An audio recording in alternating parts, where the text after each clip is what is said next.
Welcome, everybody. Welcome to the Benjamin Dixon Show, podcast version thereof. Today is a special day, Monday, January 15, 2018. Today is a commemoration of Martin Luther King Day. And so I'm doing a podcast version. There's still a lot of news that I want to hit and cover before we get into a deep dive discussion into Dr. King and his legacy. And more specifically, the same thing that I have to cover every year about this time is the appropriation of his legacy, not only by conservatives, but the liberalization of Dr. King and the convenient whitewashing of his more radical side. But before I get to all of that, this was a very interesting weekend, to say the least. And I'm sure as I chuckle, the people of Hawaii most certainly are not. Because of what happened over the weekend in Hawaii. It was a very unfortunate mistake. And as where a ballistic missile warning went out instead of a test warning, an actual warning went out that said this is not a drill. And for about 30 to 45 minutes, depending on where you get your information, whether you got your update from your phone or whether you got it from your television, for about 30 to 45 minutes, people thought that perhaps North Korea, they didn't actually get a name, but they knew they believed someone was firing a ballistic missile towards the island. And a lot of things went wrong. Well, one thing in particular went wrong. And I think in the backdrop, we have to look at what didn't go wrong or perhaps what went right. We don't know for sure whether it's something that didn't go wrong or something that went right. And what I mean by that is that this warning that went out did not inadvertently trigger a retaliation. And I think that's definitely something to celebrate, of course. But whether or not it's a feature of the system by design, or whether or not it was an accident, whether it was, why in this type of scenario, the United States was not on high alert all the way around. I think it's something to note that that's one thing that we're grateful for that did not go wrong, or perhaps that's something that went right, being a feature of the design of the system. And I hate to talk around it like that, but I want to build up to it, but just kind of give you a preview. But before we start, the Washington Post had a really good summary of what happened. And in terms of how this error went out, it really is a design flaw, more so than human error, according to the Washington Post. The Washington Post records around 8:05 a.m., the Hawaii emergency employee initiated the internal test according to a timeline released by the state. From a drop-down menu on a computer screen program, he saw two options: test missile alert and missile alert. He was supposed to choose the former, as much of the world now knows. He chose the latter, and an initiation of a real-life missile alert. And so that missile alert went out to all the people on the island of Hawaii. And, when you consider the nature of where we are, you can see how people would immediately believe this. That's the backdrop, right? So if this had happened 2 years ago, or 3 years ago, before North Korea was in a position to actually reach the Hawaiian Islands, before Donald Trump became president and began to prod and provoke Kim Jong-un, before all of this, it would have been more difficult to believe. I think people would just as easily dismiss the alert as they would have believed it now, because times have changed. Believe here in my notes, it says that the doomsday clock is 2.5 minutes, or 2 minutes rather, from the doomsday clock, meaning how far we are from a nuclear disaster. It's something that's been in place since the Cold War, and it shows. It shows that we're about 2 minutes from midnight. And this is the nature of where we are. And so it's very believable for the people, so believable, in fact, that people had to start making life and death decisions between their loved ones, between who they would try to save or who they would try to spend their last few moments with. There's a fascinating and disturbing story from a man who had just dropped off his kids, and he had to literally decide between his wife, his older children, and his younger children, because he didn't have enough time to reach them all. And that is something that nobody wants to go through. Clearly, I mean, that goes without saying, but this replayed itself over and over and over again on Saturday, all because of an error. And before, I'm not sure. I'm sure the person who made the mistake probably is fired. But if you think about the design flaw, how you can have something so significant next to something so mundane, a real test alert, a test alert rather, versus a real alert. Have it side by side. That's pretty bad. Thankfully, I hope that the nuclear codes are a little more difficult to trigger than just a drop down menu, which I'm sure it is. But I want you to read and hear the story of the man who had to make a decision about who he was going to save. And it's frightening and sobering at the same time. And I think it just gives you an idea of what would you do? What do you do in those kind of situations, right? What do you do when you're faced with life and death decisions, having to choose between your loved ones? That type of torture replayed itself thousands of times over that weekend. But one person put it into words. And this is via a tweet from Gene Park on Twitter. He said his friend in Hawaii got the alert and had to quickly choose between which members of his family he would spend his last moments on Earth with, because they were all too far apart from each other. And here's his friend's story. Right now, I'm in tears. Pulled over on Bishop Street. The adrenaline is just now leaving my system. Just 5 minutes before the ballistic missile warning, I dropped my oldest off at the airport and drove to Nipsis Zippies. There, I found out about the threat and had to decide whether to shelter there, drive to my 2 younger children at home, go back to the airport, or be with my wife at her work. None of these destinations were within 15 minutes of where I was. I chose to go home to the 2 little ones. I figured it was the largest grouping of my family.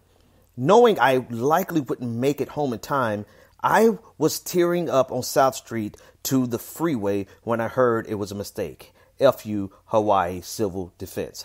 # ballistic missile. I mean, can you imagine that? I like to write stories in my head and never really get around to writing them in real life, just because I don't have any time. But I like to imagine stories, and the opening scene of one of my stories is a guy who had to make this kind of decision about where is he going to go. He couldn't get to his wife, and his children were 30 minutes away. And so he chose to go to try to save his children. And, life imitates art, art imitates life. This is a sad reality that a lot of people in Hawaii had to face.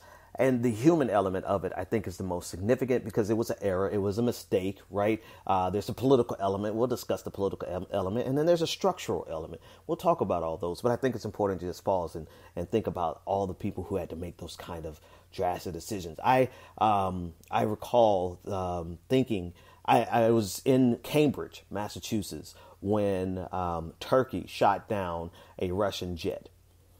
And as I played it out in my head, I'm like, well, the ball is in Putin's court here. If Putin chose to retaliate against Turkey, Turkey being a member of NATO, then the United States is in a war with Russia. And as I played it out, and I thought of the likelihood of that happening, and I said to myself, well, cooler heads will prevail. And they did, right? But in that moment, I had to stop and think, well, hell, my wife is 30 minutes away on the subway. She's an hour away by car. My kids are an hour away by train. And there was no way, how would I get to her and get to them?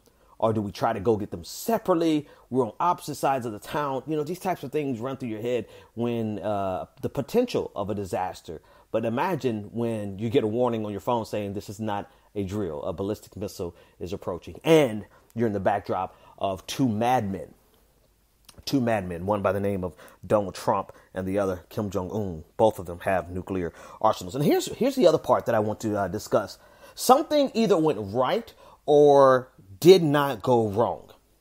Donald Trump was out golfing, and in the midst of him golfing, this all occurred, and we're not sure the timeline of events because the White House has been pretty mum on how this played out in terms of the White House. And so, a lot of people are saying it's great. When I say a lot of people, Twitter, some media, they're just kind of tongue in cheek. Maybe they're serious, but they're saying it's a good thing that Donald Trump was not at the White House, that he was out golfing. And because had he been in the White House, then he would have surely retaliated. And I don't know if I really believe that so much. The reason is because even as he was golfing, the nuclear codes were right there with him, right? Even if he's golfing, as incompetent as Donald Trump is, our system is not, right? So I have to believe that the president was alerted right away. But what type of alert did he get? Did he get an alert just from Hawaii, like, saying an incoming ballistic missile? Or did he actually get actual intelligence that said, we don't detect any launch, but here's an alert. We think it's a false alarm. One of those two things happened, right? Either, I'm trying, and we don't have enough information to actually decide which. And this is not to credit Donald Trump with anything. Not that I'm afraid of giving him credit, but I think if anything, this is a feature of our design that we're able to identify missile launches versus something that could be a computer error saying of giving a false alarm. And that's significantly important when you consider nuclear deterrent theory. When you consider mutually assured destruction, like we're living, basically we've never really left the position of our nuclear weapons pointed towards each other, where one launch can trigger a massive retaliation in which the entire world will be destroyed in nuclear winter. Nuclear deterrence theory basically says it culminates with mutually assured destruction. And the problem with this is that many people assume that the problem with mutually assured destruction or nuclear deterrence theory, people assume that human error is going to trump, no pun intended, all of the theory. And that's, sadly, that is a possibility. But I think this weekend would be a fascinating case study, an unfortunate but fascinating case study to see and to test that, right? Because here is a mistake of great significance that indicates that a missile was coming to the United States. And in that 30-minute window, the president of the United States generally has to decide whether or not he's going to retaliate. And so human error set a chain of events into motion that honestly could have led to something significantly disastrous. And yet it didn't, right? It didn't in the most spectacular fashion. We're still here. And considering that human error was entered into the equation in the most significant fashion, the fact that we're still here speaks volumes of, or potentially speaks volumes of our system. We really can't draw that conclusion. I'm going to take that conclusion back. We can't draw that conclusion without a lot more information. But I think this is a perfect case study for us to look at and see exactly how this thing worked out so that we did not destroy ourselves based on human error. But speaking of human error, I want to say I want to read a quote from William J. Perry, who was the defense secretary under President Clinton. And he called a false alarm in Hawaii a reminder that, quote, the risk of accidental nuclear war is not hypothetical. Accidents have happened in the past and humans will err again.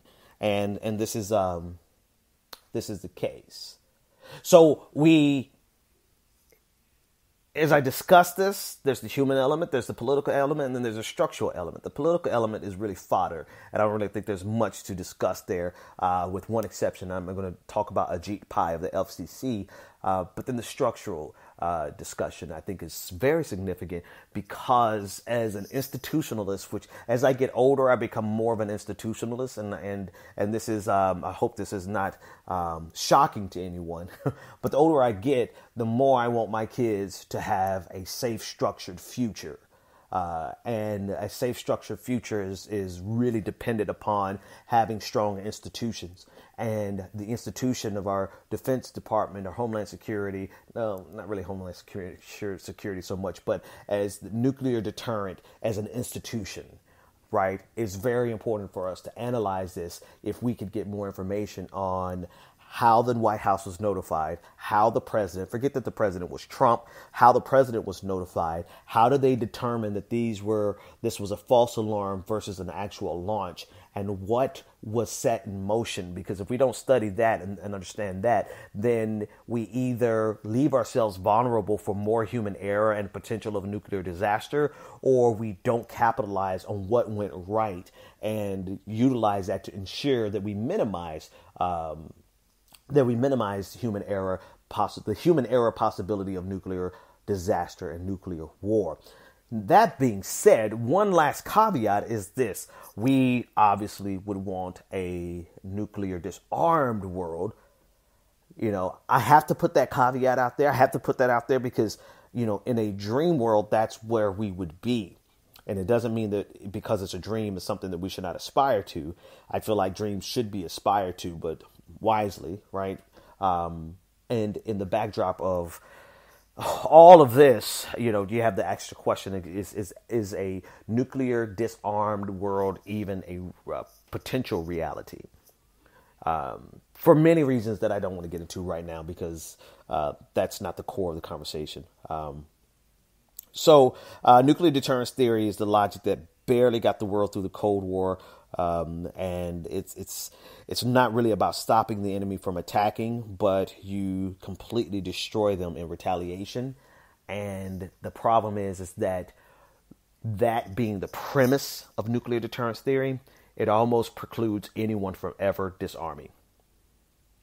And that's why it seems like it's and I just said I wasn't going to go into it, but I had at least put that there.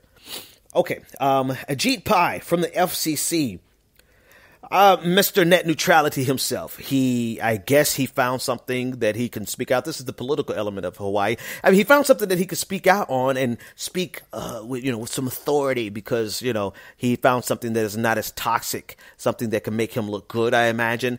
But I'm sorry, Ajit, we know exactly who you are, what company you came from. You are the Manchurian chairman on the FCC working on behalf of Verizon. And so nothing that you can say will ever outweigh the reality of who you are. All right. The FCC, if you're wondering why I'm mentioning Ajit Pai in this context, the FCC is in charge of responding to this false alarm. And since it was sent by Hawaii's emergency management over the quote unquote air, Ajit Pai had to respond. And this is what he has to say. Quote, the government of Hawaii did not have reasonable safeguards or process controls in place to prevent the transmission of a false alert. He also said that, quote, moving forward, he will focus on what steps need to be taken to prevent a similar incident from happening. And he also said along the way that it was unacceptable and et cetera, et cetera. I agree. It's unacceptable. And the safeguards need to be in place. He's not wrong, but he's Ajit Pai and he can go to hell because he's going to try to use this to buffer his personal image, because this guy Ajit Pai actually thinks that he's going to be able to do what he did with net neutrality and still be able to come and show his face in public. No, bruh. No, your political future is done. Ajit Pai has robbed the world of net neutrality, and until we get rid of this Republican president and get a new chairman appointed by a Democratic president, and then that chairman changes or reinstates the net neutrality policies, then we're going to be living in a censored or a tiered society. So that being the case, I really don't care what Ajit Pai has to say. I only mention it so that you can realize how these people use disasters to try to soften their image and to rehabilitate their image. And this is exactly what we should always look at them with a side eye and say, no, we know exactly who you are and exactly what you stand for, and your image will not be rehabilitated. Okay. All right. So the other day, the president discussed shitholes. And, on my afternoon show, Like It or Not, with me and Rebecca Azor, check it out. It's a great show. We covered it in detail. We covered every aspect of the shithole comments. Rebecca is a Haitian immigrant. Her parents are Haitian immigrants. She's first generation American citizen. And, so she covered it in great detail. I covered the international backlash. I covered all angles of it. And what's interesting, though, is in the backdrop of all of this is the purpose of the meeting that they were having. The purpose of the meeting that they were having was to try to find a deal, a bipartisan deal for Dreamers, for the Deferred Action for Childhood Arrivals, DACA. And so after Trump said shithole, the entire conversation was changed from how do we find a bipartisan solution to keep Dreamers here, a problem that was created by this administration by ending DACA, and it went to how absurdly racist the president is, which he is. But in the backdrop of everyone attacking the president and the president denying it, and the regular routine of what we do when the president does something obscene, absurd, disgusting, he should get all of the backlash that he got. They're still the Dreamers. And it seems as though that entire conversation of a potential deal is dead now. Now, I'm not sure if it's dead because of we're all looking at the shithole comments, as much as it potentially was dead on arrival anyway, because of the leverage that the White House was trying to use, trying to say, if you want something done on DACA, then you're going to have to give us funding for the border wall. And I think that was a non-starter. However, if that was the DACA conversation being dead on arrival, this shithole comment, which has taken us completely away from the DACA conversation, has completely buried DACA, potentially. Senator David Perdue, a Republican of Georgia, he disputed Dick Durbin's accounts of the president's remarks. And Dick Durbin, of course, the senator who came out and confirms that he was in the meeting when the president said this. The context was true. We were talking about DACA. The conversation shifted over to TPS, temporary protective status for Haitians. And that's when he it's been confirmed that we need to get the Haitians out and that people from Africa are living in shitholes, et cetera, et cetera. But Trump declared that President Trump, at least according to the New York Times, declared that the Obama-era program shielding DACA recipients from deportation was, quote, probably dead. Lindsey Graham, also according to New York Times, previously told a fellow South Carolina Republican, Tim Scott, that reports in the news media of Trump's language was basically accurate. And so it's this back and forth of standard political posturing and arguing. It's a little different in that you have some Republicans who are co-signing this, saying that they heard the same thing. But in general, the entire conversation has shifted away from about 800,000 people whose lives depended on that conversation that they were having when the president made the shithole comment. So you have hundreds of thousands of people whose lives, young people, whose lives are hanging in the balance, and now the entire conversation has shifted. I'm quite sure they are, to say that they're frustrated, I would say is an understatement. They're probably distraught, and rightfully so, that the president of the United States has the ability to change the entire national conversation with how disgusting he is. And this isn't to say that the conversation should not have shifted towards the president's racism. Not at all. Not at all. This is just a very unfortunate side effect of how bigoted our president is.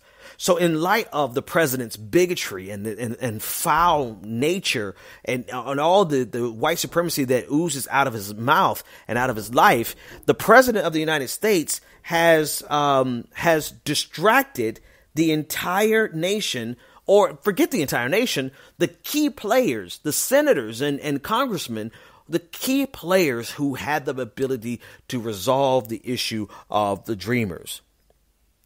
And this isn't so much a criticism of the media or me or you for getting enthralled, fully engulfed, rather, with the president's comments, because they deserve the backlash that they got. They absolutely deserve the backlash that they got. But it is to say that it is an unfortunate feature of our system that our national discourse really is incapable of multitasking. I know I mixed that up a little bit. I kind of anthropomorphized the national discourse, but you get the point, right? We're not able of having multiple conversations on the national level, and you can kind of look at that based on what the news cycle is about, because the news cycle honestly controls our national conversation. And as much as many hours that are utilized in the news, this has always been the case, but I think as many hours as we utilize in the news, 24 hours news cycle, at least 8, news stations, cable news, political talk, we really talk about the same thing all day, every day. And that shifted. And when you're talking about almost 1 million people whose lives are truly dependent on us focusing on how do we resolve the deferred action for childhood arrivals, a problem, the Obama era policy that was rescinded by the Trump administration, a problem that was created and exacerbated by the Trump administration. How do we resolve that when the president of the United States throws the entire conversation off because of just how racist he really is? Hopefully we will settle in, make them pay whatever political price in terms of percentages and news cycles and coming down and, the polls dropping, let it pay the price over the weekend. And then today, get back to talking about those 800,000 people whose lives they have to live in the shadows. And then couple that with, if you talk to people from Haiti, I'm sure that they would rather focus on, at this point, how do we get temporary protected status back for Haitians? How do we get it back for Salvadorans? How do we undo all the things, the actual tangible pain that Trump is causing them versus his bigoted, hate-filled statements?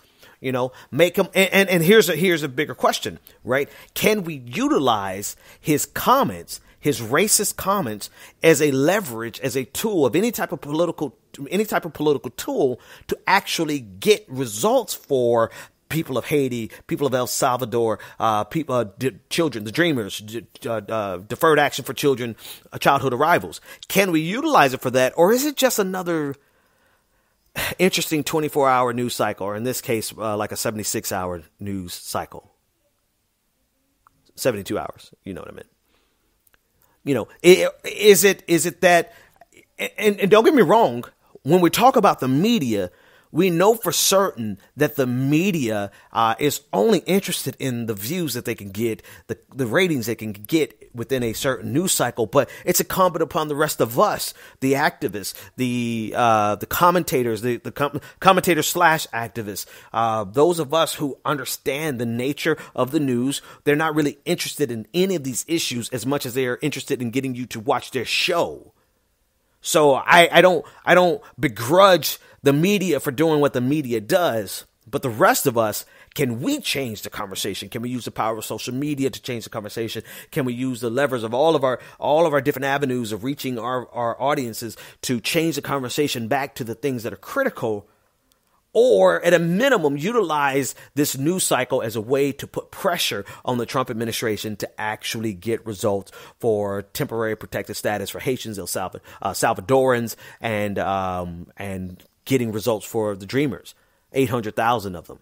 I believe it's 260,000 people from El Salvador and about 85,000 Haitians that here on temporary protective status as a result of the January 2010 earthquakes. All right. So that's a key. That's another key thing. Okay, shifting gears. Last but not least, and I want to get this podcast out to you very quickly, so I'm not going to spend a long time. I'm probably going to do a video on this, but I want to talk about how whitewashed Dr. King is. And usually when I talk about it from the aspect of conservatives whitewashing Dr. King. And most certainly, I mean, that's probably the one that triggers me the most, if I was to say that, use that phrase. It's the one that disgusts me the most, to see that Dr. King is appropriated to be a shield to call black people the reverse racist, and that Dr. King would be ashamed of us, and that Dr. King wouldn't stand with Black Lives Matter, or not the organization, but the banner, the battle cry, and that Dr. King would, be ashamed of us because all we do is talk about race, and Dr. King had a dream where all people were created equal, et cetera, et cetera, et cetera. That's generally the thing that bothers me the most today. And quite honestly, as I relitigate that with you just now, it still is the thing that bothers me the most. I will talk about the liberalization of Dr. King, because in his later years, right before he was murdered, assassinated, it was the result of what he fought for with the Poor People's Campaign, and how he was unifying poor white people with poor black people, poor brown people, on demanding economic justice, demanding universal basic income, demanding key economic metrics be resolved through the massive redistribution of wealth. And that's literally a quote, a massive redistribution of wealth. So it's not just the conservatives who whitewash Dr. King. It's also liberals who whitewash Dr. King, because there is a reticence with regard to any conversations about economic justice. People don't want to talk about that. And so they can't remember Dr. King for what he was actually killed for. They have to remember him for what he said years before he was killed. They have to remember him for the things that, just like conservatives, they have to remember him for the things that are palatable. The things that are easily digested. We don't have to confront white supremacy if all we do is talk about his dream of all of us being created equal. And in fact, for conservatives, Dr. King becomes a tool that they can use against black people, to silence black people who are trying to find and bring equality in a society that was supposed to be post-racial. Yeah, right. But they weaponized Dr. King and used him against black people. At least in their minds, they think that's what they're doing. But same with liberals. You will not find a single, except one exception. I have to take a step back and give myself one major exception to this rule. Don Lemon on CNN the other night, he talked about the economic message of Dr. King. He talked about his Poor People's Campaign. And I mean, he talked about it in the way that I would have spoken about it. So shout out to Don Lemon for slowly but surely crossing the Rubicon and coming over to the more leftist side of the equation, economically speaking. But without economic justice, there is no justice. And this is exactly what Dr. King was fighting for. And so it's amazing to me how many liberals, and I call you guys liberals because I think it's a waste of syllables to say neoliberals, right? Because it's basic liberalism. It's basic liberalism that wants to exclude economic justice. Okay, and so it's amazing to me how many liberals live in this space where they honestly feel that they are morally superior because they're socially liberal. But meantime, the problem that most of us have in the United States of America is economic injustice. The problem that most of us have in America, the masses, I'm not talking about, those of you that are listening to me now, many of you live relatively decent lives. You may have problems with your bills. You may have some economic, but there's an entire swath of America that is completely devastated by this economic system. And if we broaden our horizons and go beyond our shore, there are billions of people across this globe who are eviscerated, devastated by capitalism and the manner in which we play capitalism. And that we are just so caught up in the fact that we have our own personal goals, which I do myself, that we make our own little money, which I have the same problem. And we're focused on getting more money because we got to pay more bills. I have the same exact problem. But for a moment, especially on a day like today, when Dr. King was not killed, this may be one of the most controversial statements that you'll hear me make, but I made it a long time ago. I'm going to make it again. Dr. King was not killed in pursuit of racial justice. If that was the case, they would have killed him before the 1964-1965 Civil Rights Act and the Voting Rights Act. He wasn't killed until he was making moves as an anti-imperialist and basically a socialist. He fought against the Vietnam War, and that's when he fell out of favor with the White House. Before that, he was getting invited to the White House.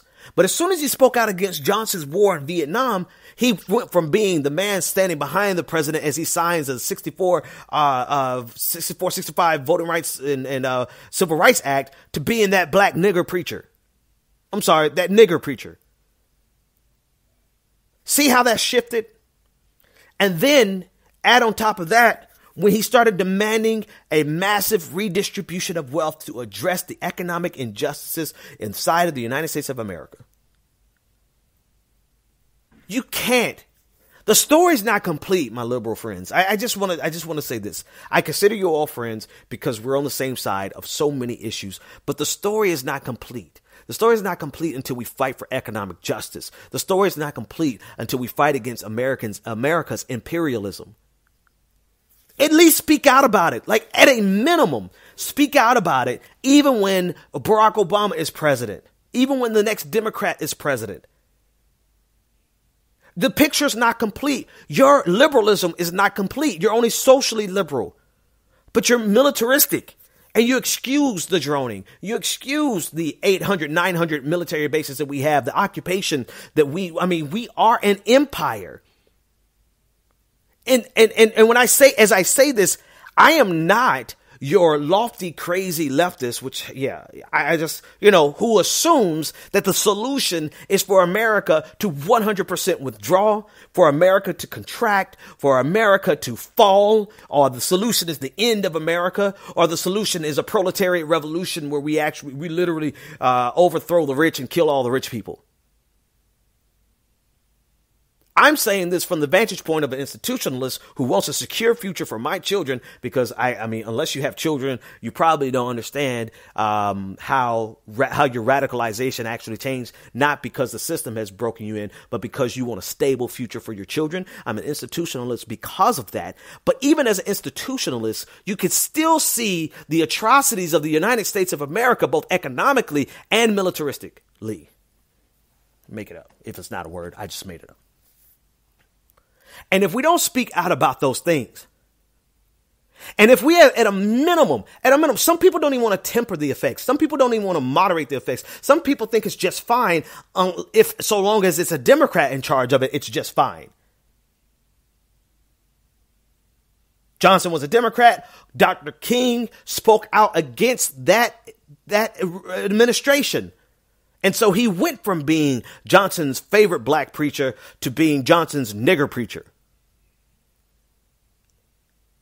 And so if we don't do that, then how are we actually any better at the core of the matter than conservatives who weaponized Dr. King to hurt black people, and then liberals who weaponized Dr. King to ignore poor people and the economic exploitation that occurs across the globe, and the expansion, the ever expanding American empire.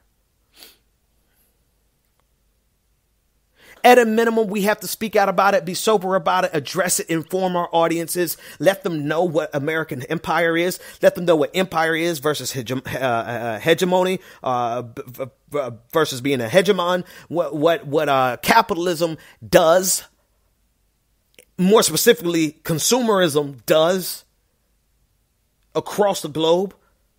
If we're not talking about those things, our picture is incomplete, and we no more have the right to champion Dr. King on today than conservatives have a right to weaponize him against against black people.